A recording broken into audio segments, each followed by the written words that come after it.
Hello, everyone.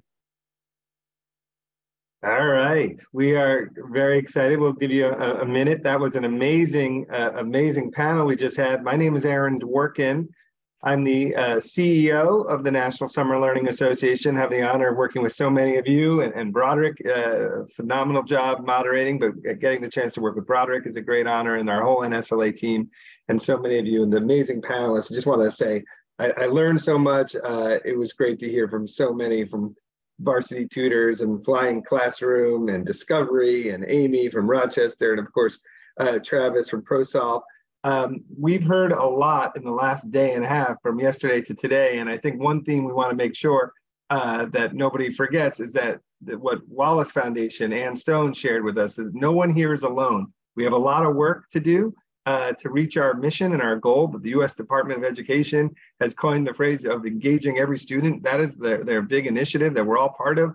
And what will it take to get every young person in America, but especially the most vulnerable, to participate in a high quality, exciting, creative, engaging summer program? And what it will take is all of us working together and realizing that we don't have to have all the answers. We have so many great partners, and we've heard from policy makers yesterday and research experts who want to help us, and you heard from school districts, provided with support from our friends at FHI 360 and amazing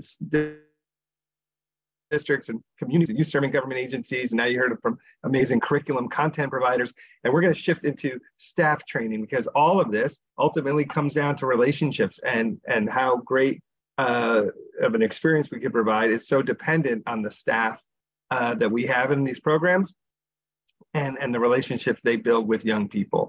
And we have a lot of different resources. You heard a little bit about training just now from the U.S. Soccer Foundation that's available to all of us. So this session, our last final session, is going to be sponsored again by our great friends at ProSolve, who care a lot about staff development and have taking the time to be generous to sponsor this session. And then I'm going to call on Travis back on, and then I'm going to then bring on Gina Warner, our amazing partner, the CEO of the National After School Association, who will moderate our final panel with a great group of experts.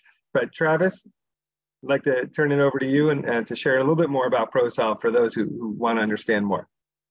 All right, thank you, Aaron. Very glad to be here and sponsor. For those of you who were on the prior session, you heard a little bit about me and what we do. ProSolve Learning Experienced. And so that is what we are focused on, is how can we play, connect, and create during the summer. And, for us, in the last few years, we have a product behind me, Quest, where students wake up in a post-apocalyptic world where they have to work as a team, create governments, make tough moral and ethical decisions on how they're going to survive. And we do this because play is the ultimate form of learning experience and getting engaged in what we do. Prior to this product, though, we've been a professional development company for over 10 years. And so professional development is at its core the essential piece here. And for summer programs especially, it's an opportunity during summer to bring the art of teaching back to the forefront, to light that passion in your people. And so as you look to work with your teachers or staff that might be burnt out during the school day, let's put something in place this summer that reignites their passion for why they became a teacher. We got a 2-minute video kind of recapping some of this experience with Quest and teachers. I'm Mr. Garcia. I'm the school counselor. So here I talk to students about how their day is going, what they're doing, if they're feeling good. But I also bring up Quest, and a lot of these students are super excited. It's been fun. Quest is a game that takes place in a post-apocalyptic world where all the adults have vanished. The game gives us the explanations, the directions, and Sam and Ditto. The robots in the game, they help us facilitate the whole game. So that made it really easy for us as educators. Well, from a teacher's point, it's been a while for them to see that excitement in kids. I really enjoy the Quest program because it gives them those types of skills where they have to work together to accomplish a common goal. I think the gap that the Quest program has solved for us is creating these really relevant, gamified experiences in a way that engage and excite kids to participate and be involved. Quest has certainly been great for student communication, discussion, peer-to-peer. Those are things that we are constantly, they're like the silver bullets of education. Students have to show up and want to learn, and I think that sometimes we as adults, we take the fun out of learning for them because we think that they should learn a certain way, and there is no one certain way to learn something. One of the secondary objectives of Quest is not just to change and inspire and develop kids. It's also to plant seeds in our teachers and educators. When a teacher facilitates Quest, they're going to have so many aha moments of how they might be able to engage their students even outside of Quest to create this next generation of problem solvers.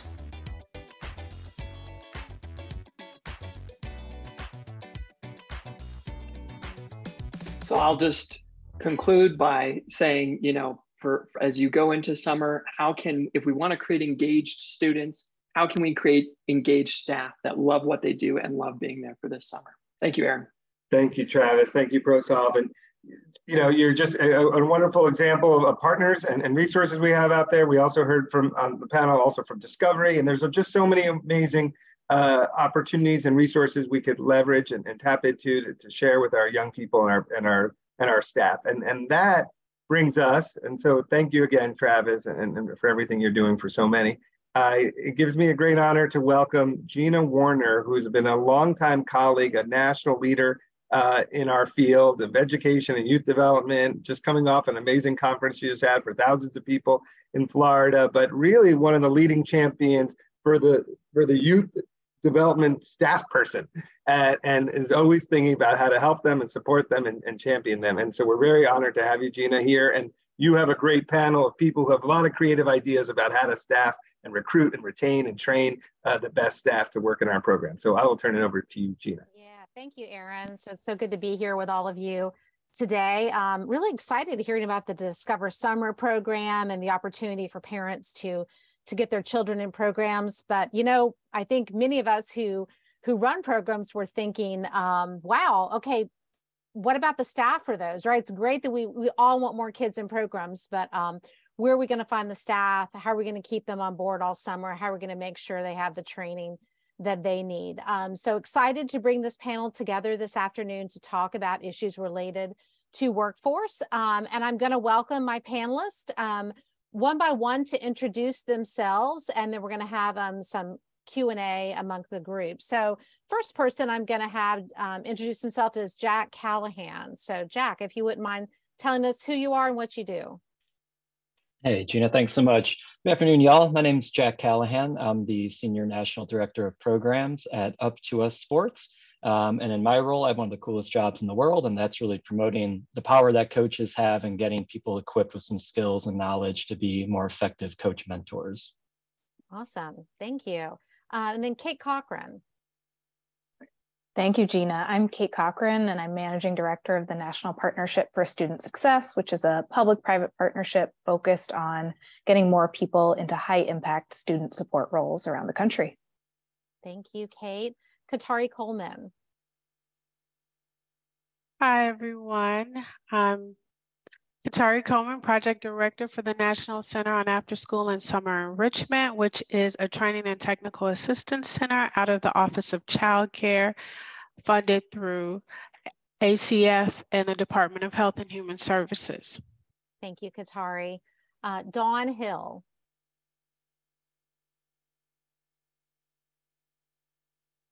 Whoop, Dawn, I think you're on mute still. My apologies. Hello, everyone.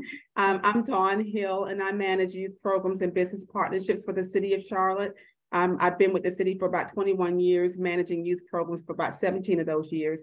And I want to thank NSLA for inviting me here today, and thank all of you for joining us. And last but not least, Rebecca Fabiano. Hi, Rebecca Fabiano. She, her pronouns. I'm the founder and executive director of Fab Youth Philly, and we provide summer and after school job opportunities. We're a workforce development organization, and we are actually a 2021 NSLA awardee for their Excellence in Summer Learning Awards. Very proud of that. Thank you. So as y'all can tell, we have a great variety of areas of the country covered, people doing different pieces of the workforce puzzle. And so I look forward to sharing all of their expertise with you all. I want to start out by saying, you know, what we aspire for every young person is a high quality after school or summer learning experience. And the research tells us, and we know, that to have that high quality experience, you need high quality staff. What do high quality staff need? They need high quality jobs. And that's what we're focused on at the National After School Association. High quality jobs, yes, it means pay and benefits. It means time for professional development and advancement, but it also means making that your voice is heard, meaning that you feel appreciated. There are a lot of elements, and I'll invite you all to visit naaweb.org to see what we are calling our Thriving Workforce Initiative. As Aaron mentioned, we had over 2,000 individuals, after-school professionals together in Orlando last week for our annual convention, and a special subset of leaders looking at what it would take to create a thriving workforce. There's a lot of things that we can't control, as we will know in our work, but there are a lot of opportunities that many of us as leaders and employers have to design high quality jobs so that we can prepare the workforce and support them in the work that they do to support our young people. Before we get to the individual panelists, I'm going to start with Katari Coleman. So Katari, as you heard, is from the National Center for After School and Summer Enrichment. Katari, NCASE, as we call it, NCASE has a new mandate to focus on issues of workforce development. And I know you guys have done some initial data collection. So love for you to share with us what you're finding, what the data is telling you about our workforce.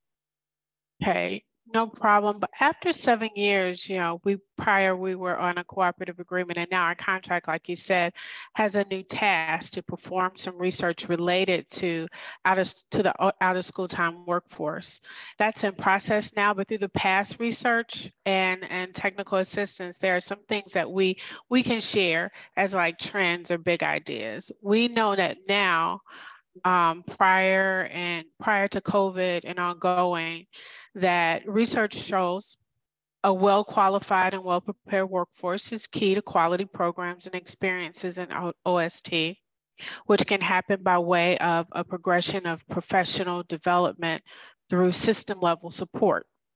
So what does that look like? We know a PD tied to a continuing education units or college credits, orientation training, including health and safety, professional development focused on the importance of the quality, diversity, and stability and retention of the workforce, we know, and the need to support the workforce through technical assistance like learning communities and coaching. Number two, we know that the use of data to make decisions about the workforce is key. Starting with we have our own NCASE data profiles, which of course is a set of national, state, and territory profiles that share data on the number of school-age children served through CCDF. That's the Child Care and Development Fund, the settings which it takes place, and fluctuations in the number of school-age children served during the summer months. So we know that nationally, 45% of all childcare slots are school age, and some states with a noticeable, rather large increase during the summer. So strategies like data mapping can help system leaders and funders see the needs of the workforce, where the workforce is needed, and what the workforce needs. Then I want to say there's more. From the research, we see that there is more bang for the buck when systems and programs create and leverage partnerships to move forward. For example, apprenticeship programs supported by state systems like SEA, state education agencies, and state child care lead agencies, higher ed institutions, and other funders like foundations, these groups can really sustain these efforts. And fourth, there are only 4, I know you said 5, but there are only 4 that we really are seeing, but the elevation of out of school time and school-age childcare and the school-age childcare workforce as a part of a continuum of care for children and families is a priority, not only for the Office of Child Care, but also other federal and state agencies, with a focus on things like recruitment and retention, as well as leadership cultivation and support, increased compensation, like the provision of hiring and retention incentives, and the provision of benefits, of course. Basically, promotion of best practices regarding recruitment and retention strategies.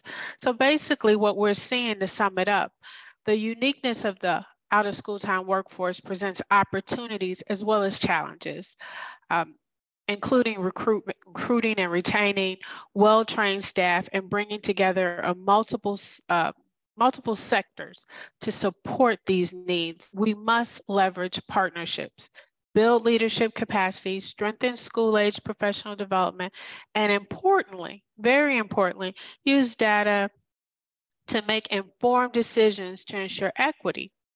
With cross-sector state and local teams, we can strengthen and sustain the workforce of these workforce systems and ensure they are inclusive of school-age childcare providers, what we call our OST professionals. So thank you, Katari. I loved a lot of what I heard you saying, because it's one thing when we say it, but when it's backed up by research, how much that strengthens our efforts and our advocacy. I can't wait to see that data in print, to be able to help people put it into grant proposals when we're asking for investments and many of the things that we know make up high quality jobs. So thank you for sharing that. Thank you to your colleagues at NCASE, and thank you for joining us today. So we're going to bring back in the larger panel, and we have some questions we want to share related to the workforce for them. And I'm going to start with Kate. So Kate, National Partnership for School Success. You all know that there are a lot of people who work with young people in the summer. And what work are you all doing to strengthen the workforce? Thanks so much for this question, Gina. The National Partnership for Student Success is really focused on people who support youth in roles as tutors, mentors, student success coaches, post-secondary transition coaches or college and career advisors, and also people who coordinate wraparound services or integrated student supports. And we know that people serve in these roles both as standalone full or part-time roles, but also many people take on these roles as part of broader work that they do in youth development and in education. And we also know that this work takes place in a range of school, out of school, school year, summer settings, and recognizing that recruitment is of course a major challenge in the field. We're really focused on identifying places nationally where large groups of people from around the country could be well positioned to serve in these types of roles if provided the right opportunities, training, and ongoing support to serve in these roles. And so to give you a little bit of an idea of who we're thinking of here, we are thinking about college students who, in many cases, may be well positioned to work during the summer and depending on the context, even transition into part-time, out-of-school time roles during the school year as well, given their schedules. We're also thinking about older Americans and people who are retired, thinking about older high school students serving as near-peer mentors, tutors, and other similar roles, recent high school graduates, AmeriCorps members. And we're also really thinking about how to best support people who already work for youth serving organizations who may be asked to take on one or more of these roles informally, but may not always receive explicit training in these roles and may not always be recognized for the great work that they do in these roles. And so we're really focused on how can we support folks in those roles as well to be well trained and recognized for this work that they're doing. And I think this is increasingly the case given the heightened needs that youth have faced over the last several years, that our staff are having to take on a lot more than they may have been asked to do in the past.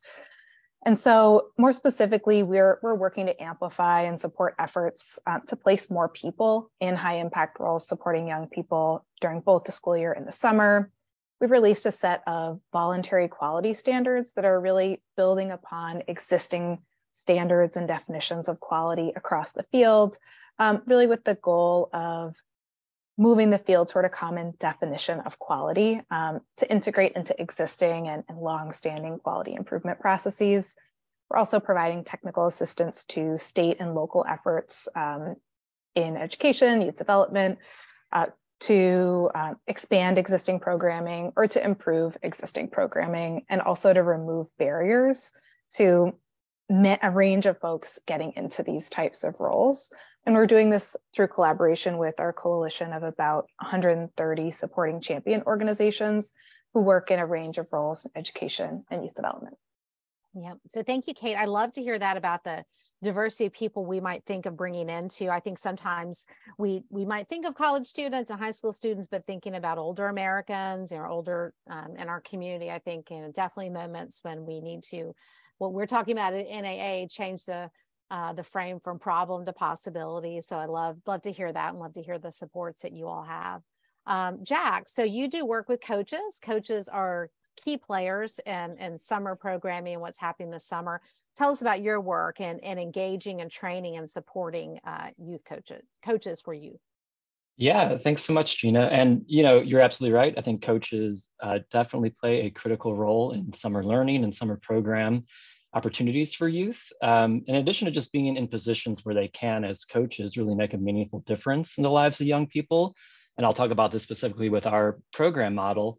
They can also really help ensure that those programs run efficiently and can really serve more kids and reduce barriers to access. But before I do that, I want to speak a little bit about Up to Us Sports, because I help with some context here. So Up to Us Sports, we're a national nonprofit organization. We serve as an intermediary organization. And what we believe is that a coach can be one of the most transformative adult role models in a young person's life. We also recognize, though, that a lot of coaches and just the opportunities that exist within youth sports are often underrepresented, and we're not really harnessing that power to the fullest degree that we could. And that's really why Up to Us Sports exists. We understand that it takes a lot of intentionality, though. It takes a lot of training and a lot of support and reframing, though, to really be able to start harnessing the power that coaches can have and what they can bring to summer programs and year-long ones. Core to our model is we're an AmeriCorps grantee. And for anyone in the room today that isn't familiar with AmeriCorps, AmeriCorps is an independent government agency that engages millions of adults and young people every year in service stipend-based volunteer opportunities across multiple sectors. So we take that funding and we put it into our vision, into our model, which is that coaches can transform lives of young people. So with that AmeriCorps funding, we can act as an intermediary. We build partnerships with nonprofits and schools and government entities, really any group that's doing something special with recreation programming or sports programming. And we help them then enhance that programming by offering them the opportunity to host one of our AmeriCorps service members, one of our Up to Us coach mentors, right? And where we focus our resources right now are in urban communities that are facing, numerous environmental, social, and systemic inequities like generational poverty and a lot of trauma and violence happening. And what we're trying to do is improve access for those young people and give them the opportunity to have a consistent adult role model in their corner, right? And while a lot of our program is, of course, designed for youth outcomes, we also talk a lot about how this can impact the lives of our coaches themselves, these young adults who are choosing to serve with us and be coaches. And the main thing that really separates an Up to Us coach from any other type of youth sports coach is our training. It's our DNA. It's foundational to what we do and what we think it takes for a coach to really make a significant difference in a young person's life. So we heard earlier from Caitlin from the U.S. Soccer Foundation. It's so wonderful to see one of our friends and allies promoting this training as well. And ours is very similar. It's rooted heavily in understanding the context of the community in which you're working in. It's all about positive relationships. It's about our coaches learning how to understand that a young person's behavior tells a story. We do trauma-sensitive coaching skills. We try to teach life skills through sports, all that wonderful stuff. And the great thing about being a service member with us also, and this is really important for the summer programs, is that being an AmeriCorps service member, being an Up to Us coach can really accelerate that young person's life by having this advanced training in social emotional learning and youth development, by leveraging their experience as an AmeriCorps alumni. We also do provide ongoing mentorship and support for our coaches and career readiness opportunities. And that's really what makes this program work. And the thing that's really exciting about our summer program is it offers opportunities for our partners to also have a coach directly serving youth. It also allows them to have one of our service members helping them with operational capacity or marketing or coordinating or scheduling. So really Up to Us Sports, we exist as a capacity building organization that gives people and our partners highly trained coach mentors or service members to help them with operational needs for their summer programs. Oh, thanks, Jack. You know, over the years, there's been some evidence that pop culture has driven, you know, career development. I think we saw with shows like ER and Grey's Anatomy, people going to med school, Law and Order, LA Law, people going to law school. I'm hoping Ted Lasso is going to drive people into coaching, right? So we can hope that that's going to really inspire a whole new generation of coaching. So thank you. Thank you for that. So Jack and Kate bringing really a national perspective, working in communities, but now with Dawn and Rebecca, we're going to take it right into the community. So Dawn, I'm going to start with you. So you're working, you know, for the city of Charlotte. Tell us about what cities play such important roles in youth summer employment. Please tell us what you're doing to support youth in your city, and then also how you partner with the school district, because I bet there are a lot of people out there who are really hoping to crack that code of how they can work with their city government or their local community. Well, I tell you, you know, first and foremost, what we do is we partner with the entire community. You know, as a city, we want to be out there in our communities. We want to share in the development of our youth. And we let folks know, you know, from the private, nonprofit, public sectors that we are a part of the fabric of the lives of our youth. And our business partners provide internships, but they also serve as subject matter experts for our youth over the summer. They share their trajectory, they share their industry secrets, they share their business organizational stature and such with our youth. And that really helps to build a really good community bond. But I tell you, one of the most important partnerships that I have as the manager or director for youth programs is with Charlotte-Mecklenburg Schools. It's one of the most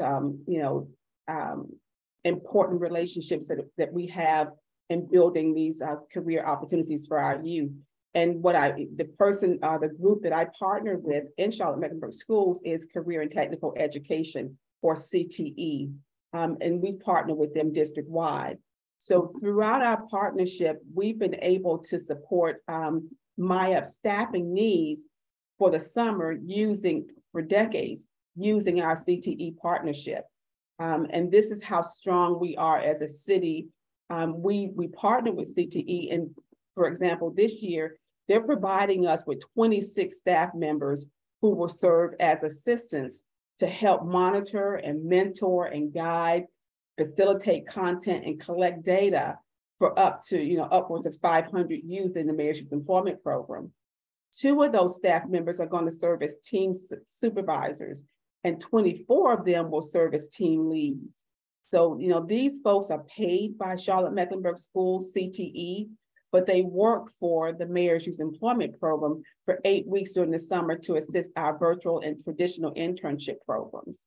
So we reach out to CTE to form a partnership because it's a natural fit for us. Their students have to complete an internship before they finish the CTE program.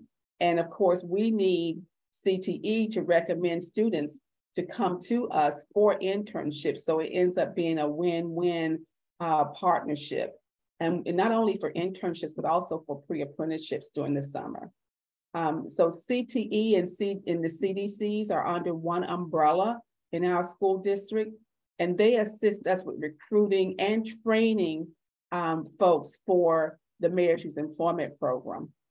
We do that throughout the school year, and then we get the rosters from the CDC and CTE staff for the students who are going to participate in the MIAP in the fall. We build in a multi-year CTE agreement that covers all the bases so that we know that our needs are covered from year to year. And the CTE funding covers all the salaries of the staff throughout their employment with the Mayor's Youth Employment Program. And it's not just a City of Charlotte partnership. You know, CTE is a great partnership nationwide. So Career and Technical Education is working in every state, in every territory to help them meet the country's challenges in terms of economic mobility, and student achievement and global competitiveness. So if you're not partnering, if you're not yet partnering with your CTE, career and technical education programs in your schools, that's a good place to start to help recruit and retain some good staff to help with your programs over the summer. Yeah, thank you, Dawn. And I know we have some links in the chat there. So if you find that office in your school system, go to them and take them what's working in Charlotte. Sometimes that's what your partners need to see. They need to understand how other cities and other school systems have put it together. So great roadmap there. So thank you.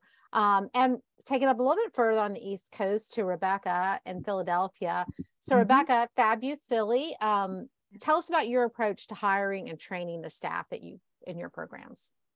Sure. And I'll start by saying that we hire both adults and young adults. So we are, our summer program is a workforce development organization. So we're hiring teenagers to provide programming for younger children in neighborhoods, at parks and playgrounds. And so I want to talk just for a minute, a little bit about how we recruit and hire young people. And then then I'll switch to talking about how we recruit and hire adults. So I'll first start by saying that for more than 85% of our teens, it's their first summer job. So it's really important to us that they are getting a high quality first job experience for us. We think of it kind of like teaching kids how to ride a bike. As young people are learning how to ride a bike, they're both learning the confidence as I am a bike rider and I can understand like how to put my helmet on and how to shift my weight from left to right. As someone who rides a bicycle. So we sort of employ that same thinking as we're helping young people to develop confidence as employees. I'm someone people can count on, that I can show up to a job and do a job well. And so that's sort of what underlines our approach to how we're supporting young people once they get to us.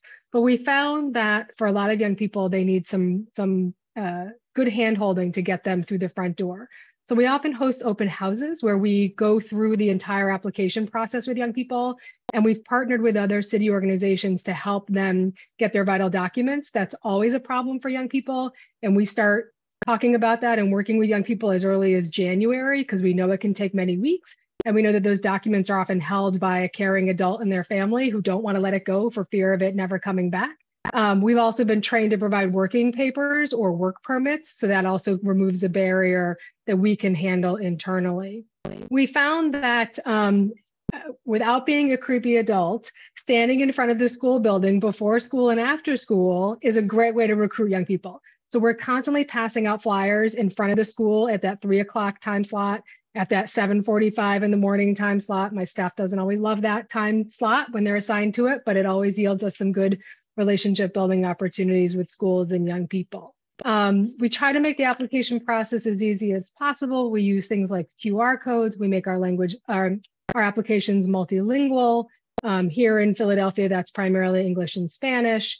And the other thing we do is we host open houses for parents and caregivers. Once their teens have been employed, we host an open house so that their parents and caregivers really understand what their children are going to be doing during the summer. We're not like McDonald's. We are a youth organization that uses workforce development as our tool to develop assets in young people. And so it's important that parents and caregivers are partners with us in that process.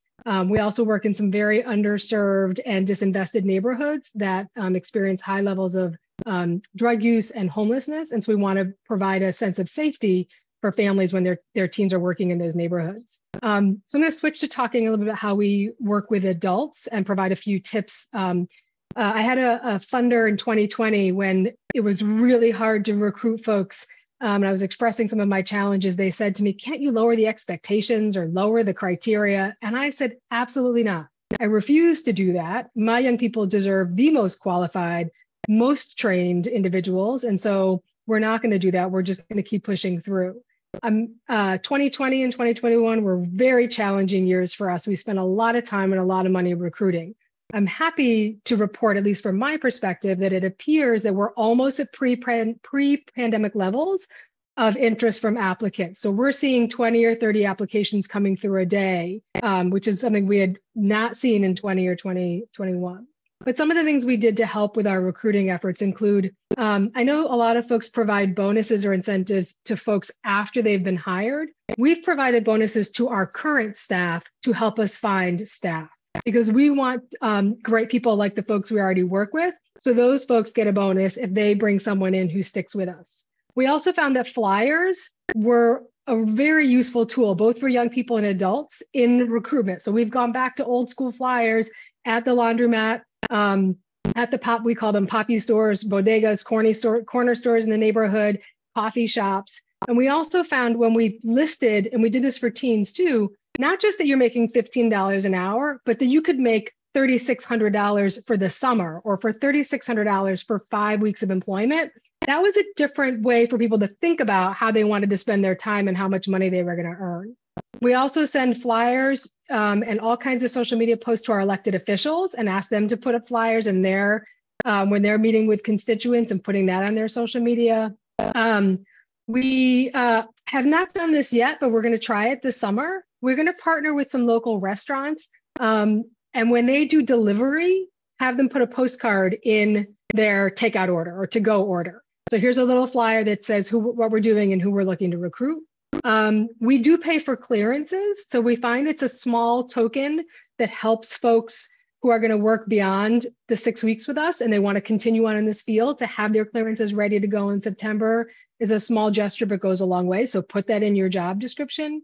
We've also we work as closely as we can, depending on the neighborhoods we're in, with police officers and public safety officers and give them flyers and postcards so they can also be recruiting with residents and neighbors and at community meetings.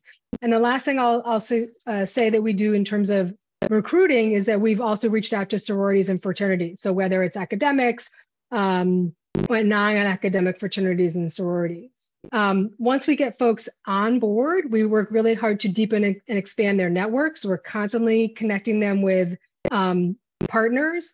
And we always offer to review people's resumes before the end of the summer and help them figure out how to document and describe their work with us during the summer for their resume and their LinkedIn profile. Lastly, we conduct exit interviews to make sure we're understanding about our staff's experience and learning from them about how to constantly improve our work. Well, I don't think anyone on this call is surprised that your program was award-winning, Rebecca, after hearing that presentation. We can see now what a high bar there is to be a national award-winning program.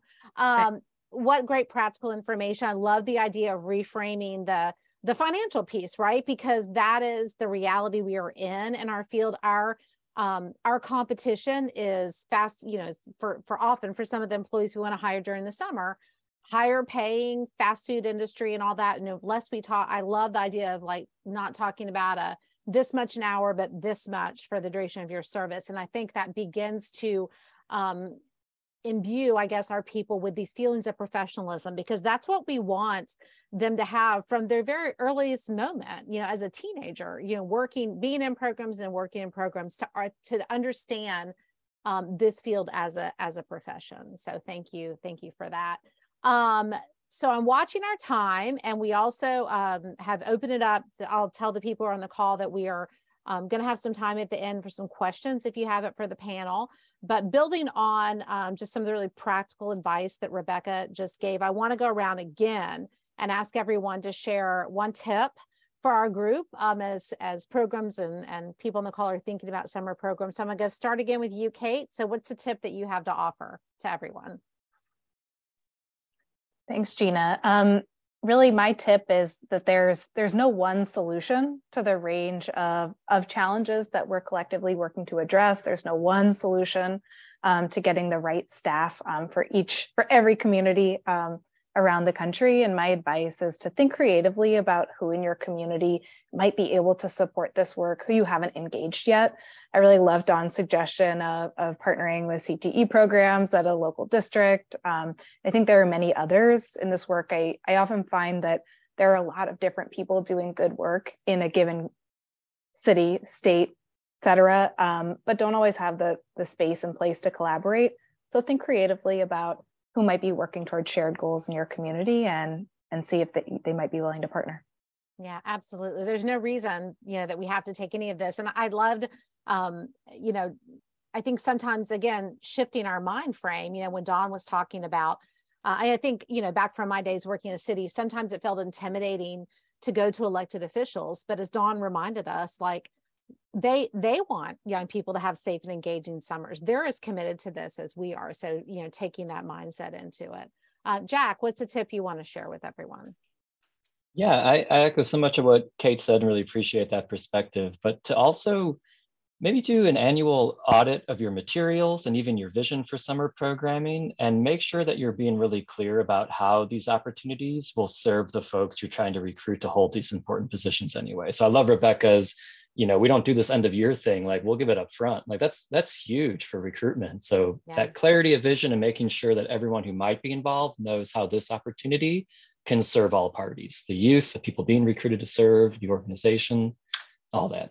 Yeah, I love the idea too of the, I think the, the ongoing audit, the course corrections. I mean, we're going to try this and see if this works. And if not, then we're going to move to this. So I think, taking all those ideas and seeing, again, what works in your community, what works at one point of the summer, maybe versus a different point in the summer as well, are things to think about also. So great. So Dawn, I know you've got some great suggestions and tips. 1, 2, maybe you might want to share. Oh, we got you on mute again. I just keep hitting that mute button. But one area that I want people to remember, not to forget about, is our volunteers. There's an organization called Share Charlotte, and we partner with Share Charlotte to source opportunities and individuals from their over 440 community volunteers. And these volunteers, they do volunteer work for different nonprofit organizations. They already partner in the community, so they know they have a vested interest in serving youth, serving our community. And when we partner with them, it's just a win-win as well. So Share Charlotte is not just in Charlotte, North Carolina, but there's a Serve DC, there's a Serve Florida. So there are serves in different areas, and so you can go to the Share Charlotte website, sharecharlotte.org, and get more information about how you can connect with the Share Charlotte in your community. And then I was an intern in this program when I was 14 years old, so I've come full circle. We created an ambassador program for the Mayor's Youth Employment Program so that we could also recruit from our own these students who have been interns and have now come full circle and are coming back and are partnering with us over the summer to provide some opportunities for other youth. So just don't neglect to overlook your own talent that's in your backyard. Absolutely. I mean, I think that's an investment we're all making, right? In our communities and in our profession, is recognizing, like you said, investing in our own. Before I go to Rebecca, I do want to ask you, Dawn, because I do think, people do struggle with making those connections with city government leaders, with city school leaders. What advice do you have to help people at this point? We're in March, right? So, it's a good time. I know summer starts in September, but March is good too. What advice do you have for people who are looking to build relationships, not just for summer, I think for ongoing programming with city elected officials, city government officials, or with school system officials? Do it, and do it right now, and start at the top. Start at the top with the mayor, because she wants, for Mayor Lyles, she wants to be involved and she wants to know everything about her city. She's got, look at their initiatives, look at your city's initiatives and see if there's some correlation there. Definitely, you should engage with every council member, every commissioner over specific districts, because they need to know what's going on in their district, and they want to know, and they want to come and speak, to the youth that you serve. They want to get them engaged. Some of them even hire them over the summer as interns to work for them so that they can understand that, that the civic engagement part of this. So definitely start at the top, and definitely engage those who are in your, that you are in their districts. so that they understand what's going on. And don't be afraid to ask them to do, whatever, whether it is, being a speaker, whether it is, helping to show up and lead a campaign, that sort of thing. But they do want you to reach out. Yeah, they want to be in their community, right? That's their job. And I think I love that advice, and inviting them to come for site visits, having kids, create invitations, for them. That you said it, Dawn. This is really a win-win relationship. So I think having the mindset, how you can help them, how they can help you, is definitely the approach. So I love that, starting at the top too. That's great. Yeah. Why not? Exactly. Yes. All right. And Rebecca, your 1 or 2 tips that you want to share. My 1 or 2 tips. We started conducting pre-screening calls before the interview process. So we have 10 questions that takes a 5 to 7 minute pre-screening call that helped us really clarify who understood what the job entailed. I can't tell you how many hours of my life I've lost conducting an interview. And at the end we say, so this is a part-time job, right? And folks are like, oh, I thought this was a salaried, position. And so we do pre-screening calls, the same questions for everybody, no matter what, so that we can sort of clarify who's ready to move forward, and then provide a very clear onboarding. So what are the steps they should expect as part of their onboarding? And then want to also recommend that people consider providing a mentor during that first week as you're onboarding new folks. So who can from your current staff mentor, maybe offer to take someone out for a cup of coffee, give everyone $10, go get a cup of coffee, make a pot of coffee in the office, give everybody time to get to know each other, and provide some intel and inside information to help folks transition into the team, especially if you need to build that very quickly for just a 6 to 8 week period of time.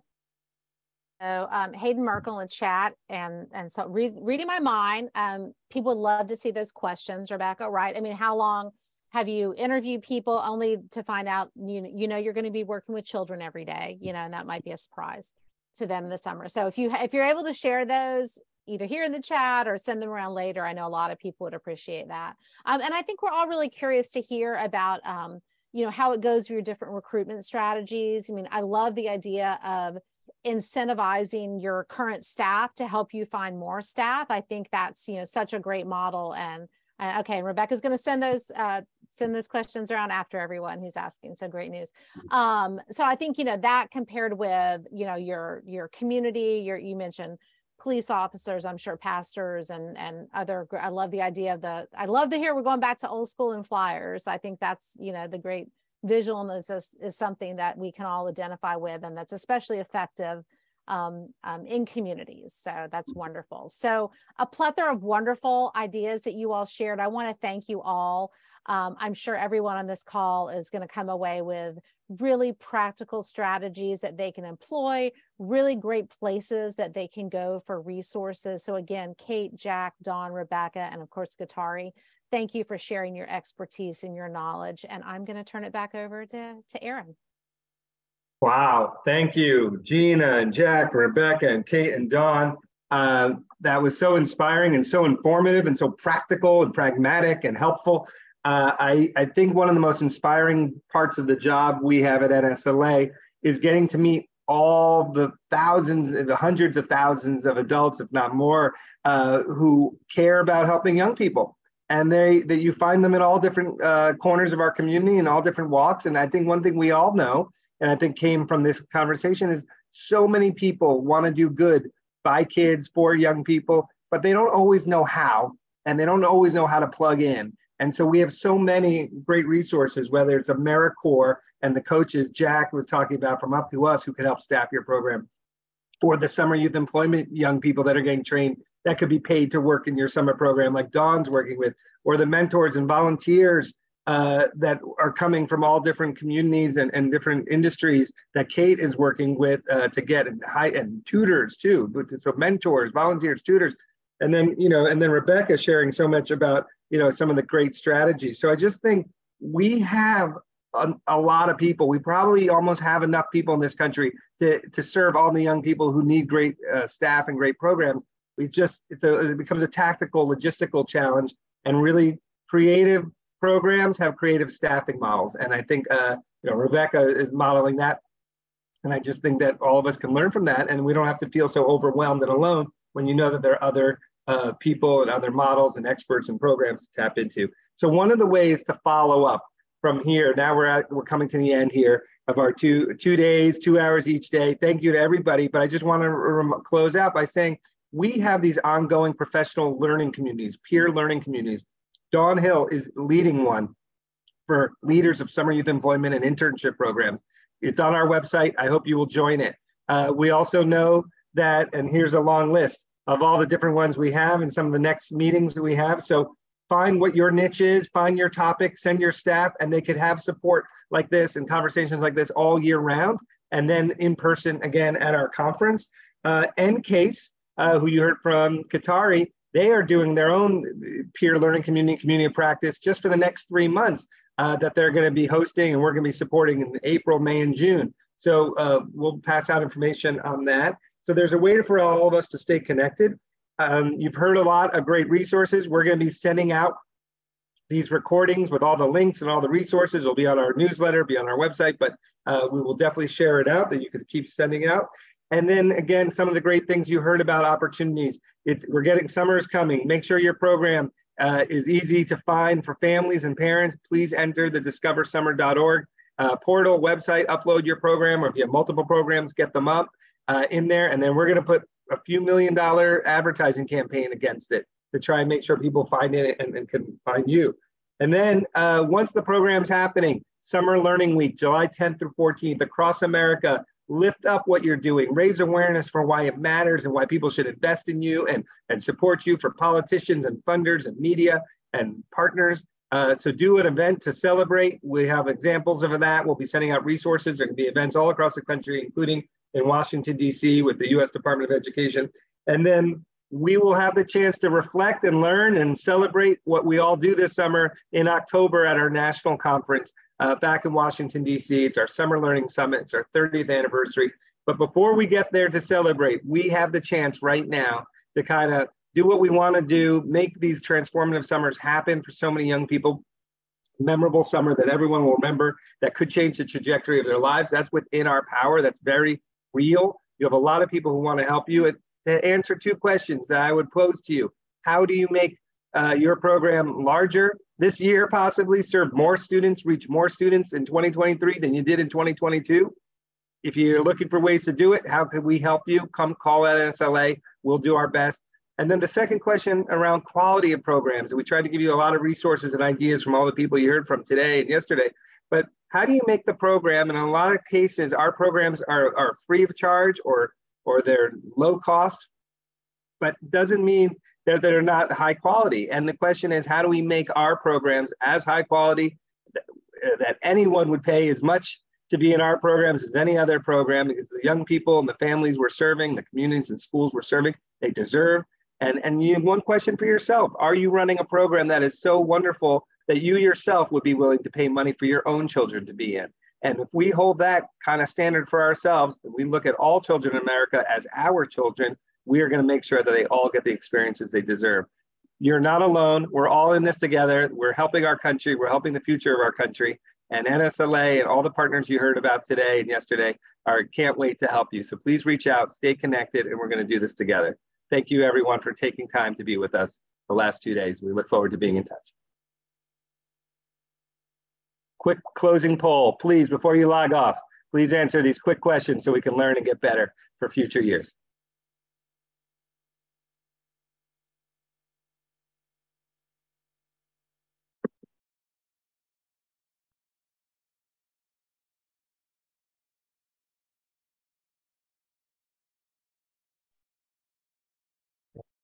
Thank you again.